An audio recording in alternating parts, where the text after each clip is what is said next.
Aku akan bahas kali ini soal kepemilikan rumah. You pernah rasa nggak sih makin kesini makin susah untuk bisa punya rumah sendiri?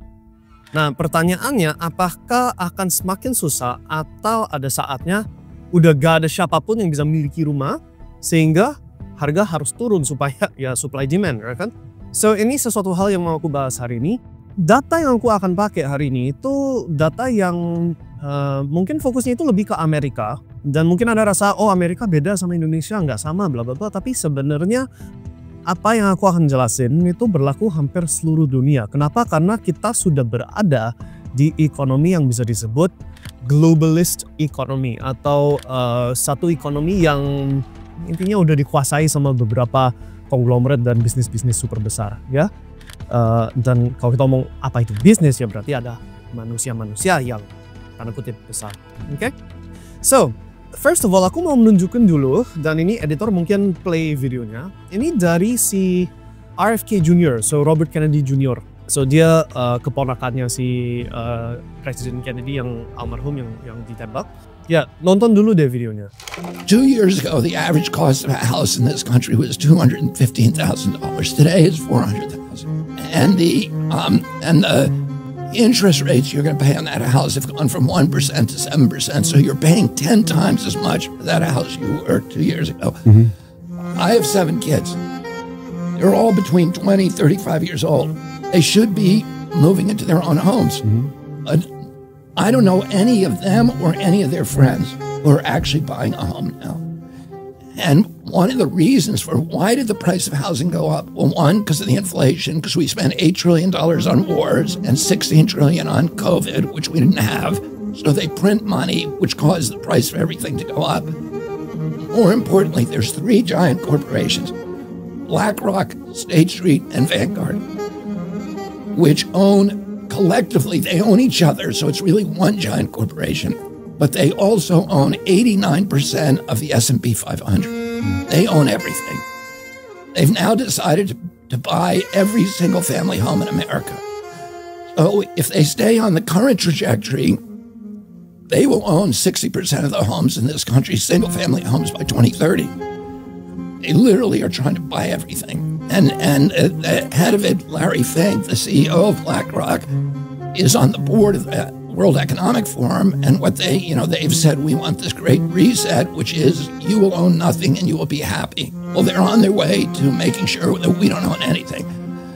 So you all probably have heard of people who are about to buy a home, and somebody comes in at the last minute with a cash offer and snatches it out of the market. Right. And it's usually an LLC with an ambiguous name. But if you trace that up, you'll find it's owned by BlackRock. Wow. And because they have a huge bank book, the cost of money and interest in them is tiny, which means they can outcompete your children. Your kids do not have a chance to buy that home because they can't outcompete BlackRock. Nah, di dalam video itu, Yo akan perhatikan beberapa hal. Dia bilang, 1, 3 perusahaan super gede, BlackRock, Vanguard, sama si satunya lagi, I forget the third one. Ada di videonya. 3 perusahaan ini sebenarnya satu perusahaan karena mereka miliki saham antara masing-masingnya. So they own each other's shares. Dan so basically it's one super corporation, dan mereka sudah berhasil miliki kurang lebih 90% nilai seluruh saham TBK di daftar S&P 500. Okay, so they own America. Intinya begitu. 90% kepemilikan seluruh saham perusahaan. So, pasar bisnis dan pasar publicly listed companies, mereka sudah kuasai. Okay? So, di posisi seperti itu, yang mana kekayaannya udah bukan lagi 1T, 2T dolar lagi. Udah, kalau 90% dari seluruh S&P 500, you hitung aja nilainya berapa. Right? It's a lot of money. Nah, sudah di posisi itu, ya nextnya apa? Oke, kita udah kuasai semua bisnis. Dan sekarang kita harus memastikan gak ada siapapun bisa beli apapun. Milik apapun lebih tepatnya. Beli masih bisa, milik gak bisa. Nah, itu kata kuncinya. Nah ini ada hubungannya sama yang ini bukan dari mulut saya loh, ini dari RFK Junior yang sebutin, dan ini sebenarnya sudah saya sebut di konten-konten tahun lalu, 2024-2023 sudah aku bahas ini. Saya udah sering bilang ada organisasi yang bisa dikatakan tanda kutip gak baik, right? Yang secara resmi mereka bilang you will own nothing and be happy. You gak akan miliki apapun dan tetap senang. So, you pikir ke zamannya papamu, mamamu, nenekmu, kakekmu. Mereka lebih gampang punya rumah kan? Rata-rata semua orang punya rumah sendiri. Zaman itu. Zaman sekarang, siapa saudara kamu, teman kamu, dan lain-lain yang punya rumah sendiri? Hampir gak ada. Dan kalaupun ada, harus utang KPR. Oke? Itu kata kuncinya. So, you kalau mau miliki rumah lunas sudah hampir impossible kalau nggak pakai utang, atau kalau kamu bukan seperti, ya I'm not bragging ya, but in my position mau beli rumah lunas bisa, right? So, antara kamu businessman super sukses atau kamu harus utang. Nah, kalau kamu utang, masalahnya di sini bunga KPR barusan apa? Barusan naik, ya kan? So, suku bunga naik akibat si Federal Reserve meningkatkan suku bunga atau cash rate, right? So, harga KPR dari 2, 3, 4 tahun yang lalu cuma 1% per tahun, 2% setahun di Amerika. Di Indonesia dari dulu 10%, 11%, 12% setahun. Ini di luar promo-promo 2 tahun pertama kasih 6% ya. Ini kita ngomong normal rate, fluktuatif, right? 11-12% di Indonesia. Di Amerika 1%, 2%. Nah, suku bunganya barusan naik sehingga sekarang kalau mau bayar KPR, bayarnya 6%, 7%. Baik itu di Amerika, baik itu di Australia. So, cicilannya udah naik kurang lebih 3-4 kali lipat. 3-4 kali lipat kenaikan cicilan bunga. So, beli rumah pakai KPR sudah makin susah. Beli rumah pakai cash, nah gini, yang dijelasin sama RFK Junior adalah sekarang kalau mau beli di Amerika, 2-3 tahun yang lalu harga rumah rata-rata $200.000 US, so sekitar 3M. And by the way, ini aku gak full inget karena aku nonton videonya itu beberapa minggu yang lalu, terus bikin kontennya sekarang ya, so mungkin angka-angkanya sedikit salah. Intinya dalam waktu 2-3 tahun sudah naik 2 kali lipat ke $400.000 per satu rumah. So 6M, right? So dari 3M naik ke 6M. So mau beli rumah pakai cash sudah gak bisa atau makin susah untuk mayoritas orang. Mau beli pakai KPR cicilannya udah naik 3-4 kali lipat, udah makin susah, udah hampir gak bisa. Ya kan? Jadi yang bisa beli hanya perusahaan-perusahaan yang udah duluan sukses, atau hanya pemilik usaha yang udah duluan sukses. The rich get richer, the poor get poorer. Orang makin kaya, orang kaya makin kaya, orang miskin makin miskin. Oke? Nah, oke, kita di situ dulu. Problemnya di sini, kalau kita ngomong free market yang mana rata-rata partisipan pasar semua adil nih, kemampuan belinya kurang lebih sama, ya harusnya ada supply demand factor yang artinya ketika harga rumah makin naik, lama-lama gak ada pembelinya yang bisa beli, maka penjual harus turunin harga jual. Tapi kita tidak berada di ekonomi atau pasar dunia yang adil sekarang, udah tidak adil. Kita itu berada di mana perusahaan ultra gede berbasis di Amerika atau berbasis di Eropa atau berbasis di mana bisa basically ke negara manapun beli aset manapun, right? Mungkin gak secara langsung, gak secara direct. Orang bilang, oh orang Indonesia, hanya orang Indonesia yang bisa miliki rumah, right? Mungkin gak secara direct, mungkin pakai wakil, mungkin pakai perusahaan lokal yang kepemilikan sahamnya di luar negeri juga atau sejenis itu, paham ya? So, dengan jurus-jurus yang legal loophole lah, yang artinya mereka bisa pakai badan hukum subsidiary, anak perusahaan, intinya itu perusahaan yang bawah-bawahnya gitu loh. Jadi, yang beli propertinya PT yang, oh ini cuma PT random, gak terkenal, gak tahu siapa milikinya. Kalau ditelusuri siapa itu sebenarnya yang miliki, orang-orangnya itu sama-sama aja. Perusahaannya sama-sama aja, gitu loh. Nah, kenapa mereka mau melakukan ini? What's the point? Well, first of all, mereka sudah miliki 90%. Mereka itu si 3 perusahaan itu. Vanguard, BlackRock, sama yang satunya lagi aku lupa. Whatever that company's name is. Tiga perusahaan ini udah miliki 90% seluruh perusahaan seluruh dunia. So unlimited cash flow, unlimited money. You mau belanja di toko manapun yang terkenal, mau itu, ini kita ngomong Amerika ya, Walmart, Amazon, apa itu semua larinya ke mereka, 90%, right? So income sudah unlimited. Ini sambil aku nyebrang ya. Kalau income sudah unlimited, ya berarti tinggal kuasai sebanyak aset penting sebisanya, mulai dari tanah. Dan ketika, let's say, ini kita ilustrasi dulu. Let's say si perusahaan konglomerat ini bisa miliki seluruh rumah di satu kawasan, satu kota lah, satu kota kecil. Let's say sebagai contoh di Surabaya semuanya dikuasai sama satu perusahaan ini. Ini cuma ilustrasi, bukan realitas. Right? Kalau semuanya sudah dikuasai, berarti udah monopoli satu daerah itu, betul ya? Kalau sudah monopoli satu daerah itu, berarti mereka sebenarnya bisa aja naikin harga sendiri. So, you mau beli rumahnya, oke, kita naikin sekarang, right? You mau beli lainnya di Surabaya, itu juga punya kita naikin. Intinya itu kayak digodok gitu loh. Jadi ini strategi yang I pernah lihat ini itu kapan? Waktu itu aku pernah dengar cerita soal, I don't remember siapa, tapi if I'm not mistaken, bosnya Ciputra atau siapa, beli semua lukisan seni dari satu artis lukisan itu loh, artis painting, dan udah dikuasai seluruh koleksinya, digodok, harganya dinaikin. You mau beli harganya 10 kali lipat harga beli saya, gitu loh, right?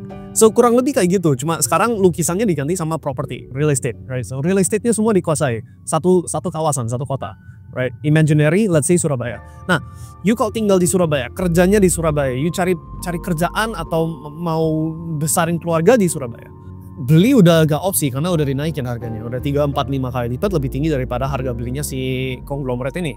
Next, sewa. Let's say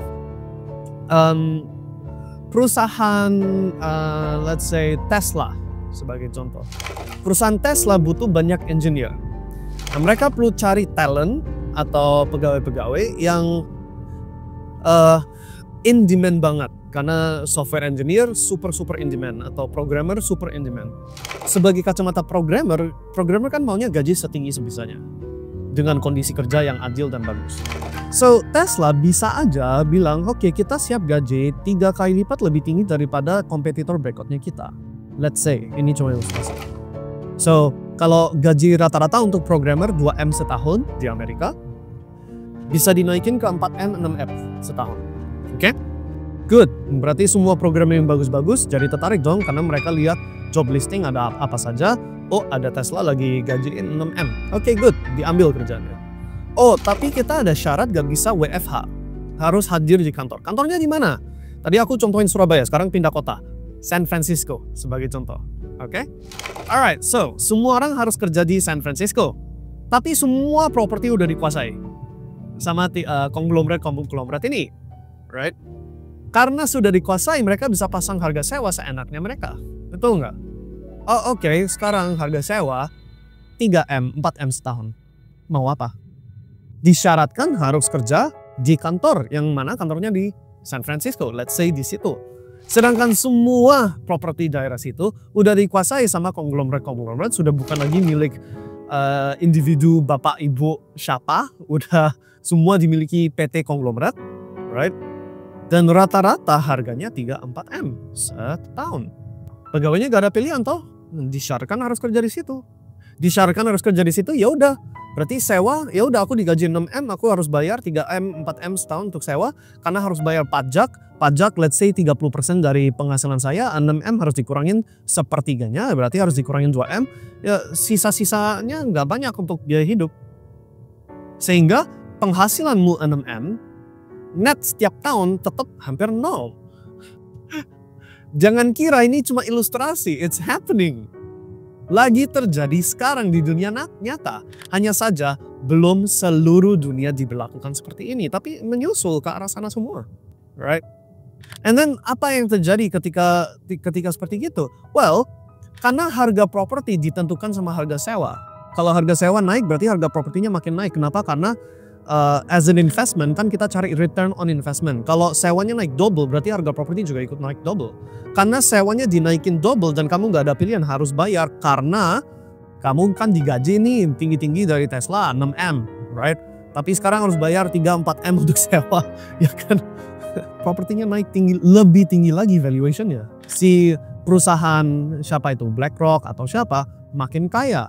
Karena asetnya makin naik, income-nya makin naik. Dan karena mereka udah miliki duluan 90% dari nilainya Tesla, sama aja, uangnya puter-puter, tapi tetap aja larinya ke perusahaan yang sama. Does that make sense? Nah, itu yang kalau di luar negeri, ini kan aku lagi sambil jalan-jalan nih, you bisa lihat backgroundnya itu bukan tempat asing ya. Kalau di luar negeri disebutnya itu cost of living crisis. Jadi, beat the cost of living crisis. Sedangkan mereka buta mata, gak kelihatan bahwa ini itu sebenarnya dikerjakan. Gak ada cara lain untuk ngomongnya, dikerjakan, gitu loh. Grup spesifik. Aku gak mau kaitin agama, gak mau kaitin apa-apa ya. Gak peduli siapa minum fruit juice, right? Tapi terlepas dari semua itu, we have beberapa individu yang basically lagi curi harta dan kekayaan semua orang. Gitu loh. Mereka di posisi yang bisa melakukan itu. Mereka di posisi yang mana mereka lebih kuat, you gak ada pilihan. You know? So what do you do? Apa yang bisa dilakukan, right? Well, itu actually my goal dari 2023. Lebih tepatnya 2022 sih, tapi menuju akhirnya. Sudah 2 tahun terakhir ini, my entire goal, right, in personal, dalam hal personal life ya, bukan bisnis. My goal was and is untuk bisa keluar dari sistem itu. Exit dari sistem yang kita kelihatan nih, kalau kita berada di sistem itu, jadi pegawai, jadi yang harus kerja, gak boleh WFH, harus kerja di tempat, sedangkan tempat itu udah dikuasai semua sama konglomerat, right? Sehingga ya gajinya naik, tapi ujung-ujungnya cost of living juga naik, dan ujung-ujungnya tetap nol, nihil saldonya, dan tetap harus kerja lebih lama, lebih keras, gak rasa lebih happy, gak bisa punya rumah sendiri, gak bisa besarin keluarga sendiri dan lain-lain, right? Ya berarti harus exit. Dan cara exit gimana? Cuma ada satu cara, harus hasilkan sebanyak uang sebisanya, secepat sebisanya, konversikan penghasilan yang didapatkan ke aset yang naiknya lebih tinggi dari kenaikan semua itu. Kemudian ketika sudah asetnya lebih dari cukup, peganglah your own, kalau mau yang paling ekstrim, off-grid living atau apa ya yang mereka sebutinnya, I forget the name, tapi intinya itu udah tinggalnya itu gak pakai listrik PLN, udah gak pakai air PDAM, gak pakai harus belanja di supermarket, semuanya bisa dari tanah sendiri, right?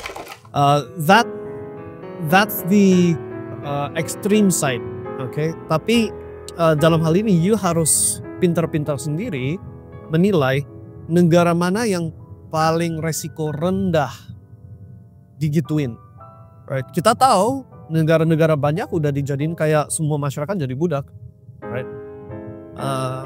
But which areas, pocket-pocket mana di negara mana yang masih bisa hidup a very good life, bisa mampu besarin keluarga, mampu beli telur dan beli susu, and hidupnya santai. Exit dari sistem perbudakan, right? That is, in my opinion, goal yang setiap orang harus dapat. Nah, tapi itu kan in teori, terus in practice-nya gimana? Well, first of all, yang bagian income itu butuh banyak nempel ya, jadi butuh banyak. Nggak bisa cuma satu video 30 menit langsung dijelasin semuanya, right? Semua skill gak bisa cepat didapatkan ya, setuju ya? So income sampingin dulu, tapi ketika income sudah naik, dulu kamu hasilkan sebulan 10 juta, terus bisa naik 50 juta, 100 juta sebulan, 1M sebulan, right? Udah di level itu, jangan cuma pegang rupiah, karena udah tahu rupiah itu nilainya diturunin terus-terusan, termasuk dolar, termasuk siapapun mata uang apapun, right? Konversikan ke aset-aset yang nilainya makin lama makin naik. That's the goal. Now, untuk sepanjang 2 tahun terakhir ini, aset nomor 1 ya wis Bitcoin. Bitcoin yang dari 15.000 waktu kita kasih call naik ke 100.000, 108.000, right? Properti gak bisa melakukan itu, hanya Bitcoin yang bisa lakukan itu. Tapi sekarang kita udah deket ke puncaknya si Bitcoin, masih ada sisa 2-3x. Dan kalau jeda waktunya 5 tahun ke depan, masih Bitcoin nomor 1, masih raja, right? Tapi di periode tengah-tengahnya, udah bisa mulai lihat ke oke, apa yang cuannya lebih gede dalam waktu lebih singkat, yang bisa exit dalam waktu 1 tahun, supaya next siklusnya Bitcoin bisa sikat. Right? That's what you must do. Okay? Tapi harus gerak lumayan cepat. Menurut saya, waktu yang sisa paling cuma ada buat 3 tahun, 3, 4, 5 tahun, and then udah mulai super susah. Ketika Bitcoin sebagai contoh udah bukan lagi $100.000, udah mendekati $1 juta. Right.